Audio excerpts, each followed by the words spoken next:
Pultec EQP1A equalizer, considered the holy grail of EQs by engineers since its inception nearly 70 years ago. Seemingly a magical combination of transformers, tubes and programmed Q curves, it's featured on more hit records than I can possibly list and continues to be a weapon of choice for many engineers today. Maybe not in its original form for most, but there are many emulations, both hardware and software, so anyone can use some of its magic in their mixes. The Pultec company, formerly named Pulse Techniques, was formed by Gene Schenk and Ollie Summerlin in 1953. They actually met while studying electronics in the 30s, and after pursuing separate careers for a while, they reunited, combining their experience to set up their own company. By this stage, Gene had acquired 14 years of experience designing circuits for RCA, and Ollie had lots of industry business experience selling Ampex tape machines and built good contacts while doing so.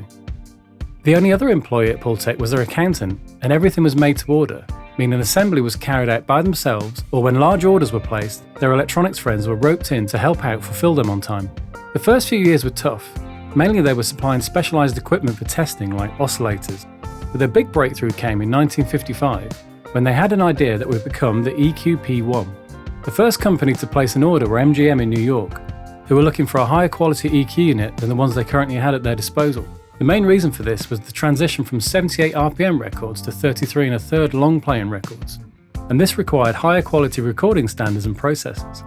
At the time of its inception, other EQ units were all passive and unpowered, and thus inherently lossy devices, and when set to give a flat response, the output signal was typically 20 decibels quieter than the input. Schenk wanted to have the signal amplified to negate this loss, something that would be extremely practical for the user. This unity gain feature seems obvious now, but was revolutionary at the time. The unit has a simple push-pull amplifier circuit. Push-pull means that one tube is dealing with the positive half of the cycle, and the other is dealing with the negative. These tubes are namely the 12AX7 and the 12AU7. The amplifier's design benefits directly from Schenk's earlier work on radio telegraphy at RCA, in that it has an unusually wide bandwidth. The use of tubes definitely adds warmth and depth to the sound through harmonic distortion. Like with most electronic devices in those days, the use of tubes was a necessity before the advent of transistors, and the pleasing sonic nature of harmonic distortion was merely a happy byproduct. There are later versions of the Pultec that are solid state, replacing the tubes with transistors, although they do sound different. They have their fans also, mainly for those who want a cleaner, tighter sound overall. The EQP1 features an interstage transformer to rebalance the signal, which is then passed to a symmetrical valve output amplifier to restore the overall gain. Both of these transformers were originally made by the Triad company, while the output transformer, which is an integral part of the amplifier section, was custom made by Peerless. This necessary inclusion of the transformers from an electronics point of view contributes heavily to its sound, and some engineers even use it without the EQ engaged, as they feel it enhances the sound just being sent through its circuitry alone. Additionally, many people believe that another important aspect of the EQP1 sound was due to its linear power supply based on the 6x4 valve rectifier, which provides a smoothed high-tension power rail. When it comes to the actual EQ section, this is where the EQP1 really stands out with its unique way of controlling the EQ curves. At first glance, the EQP1 looks incredibly limited with only 2 selectable EQ points at any one time, and only the high frequency having a bandwidth adjustment. But crucially, it does have both cut and boost available at the same time. Although it clearly states in the manual that it should not be used at the same time, doing so provides some interesting benefits. Here is an example of what happens when I boost and cut at 60 Hz. The boost remains for the most part, but it also creates an EQ curve with the attenuation all the way up to 1 kHz, with the main dip being around 400 Hz. This can really help to remove muddiness when boosting the low end, and is great when used on kick drums and bass guitar for instance. This graph shows how the relationship works at different selected EQ points. Here is an example of this both with the Wave Puigchild plugin, and also the hardware unit via analog access.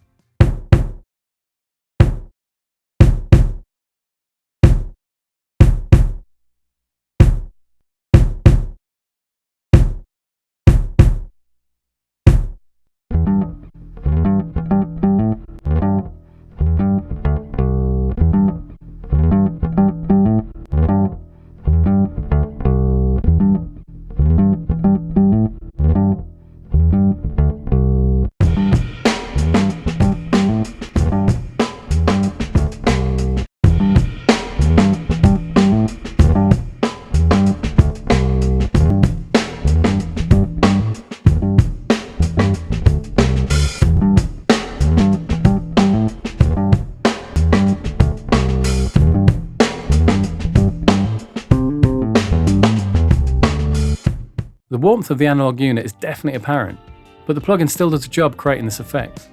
This warmth and character is often used on the mix bus also, using the mid to high frequency section with a nice broad bandwidth. Again, the boost and attenuation trick is possible, creating some interesting and very musical EQ curves.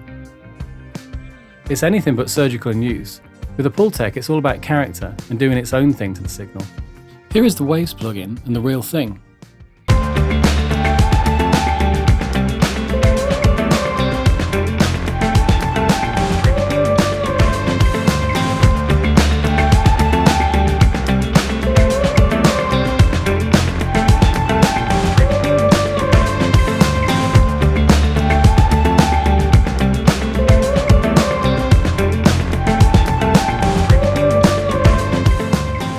The EQP1 continued to be made in one form or another for 30 years, and even though Pultec were always a relatively small scale operation, they manufactured around 30 different products in all.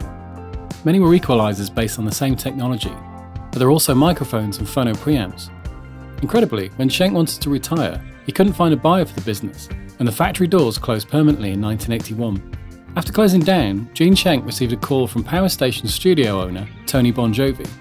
He wanted to place an order so large that Gene couldn't say no. Eventually, 24 units, mainly the smaller rack version of the 1A, the EQP1A3, were produced for the last ever production run made by Gene Schenk. The company was revived though in 2000 when scientist Steve Jackson, with the guidance and encouragement from Eugene Schenk, worked on a no-compromise approach to resurrecting the original design with newly sourced parts, taking over 10 years to do so. Steve finally achieved the goal of faithfully recreating the holy grail of EQs, named the Pultec EQP1A3 program equalizer. There are many recreations of EQP1, with models from Manley, Summit Audio, TubeTech, Cartech, Warm Audio, Magnatech, Clark Technique, just to name a few, and also plugin varieties from UAD and Waves amongst many others.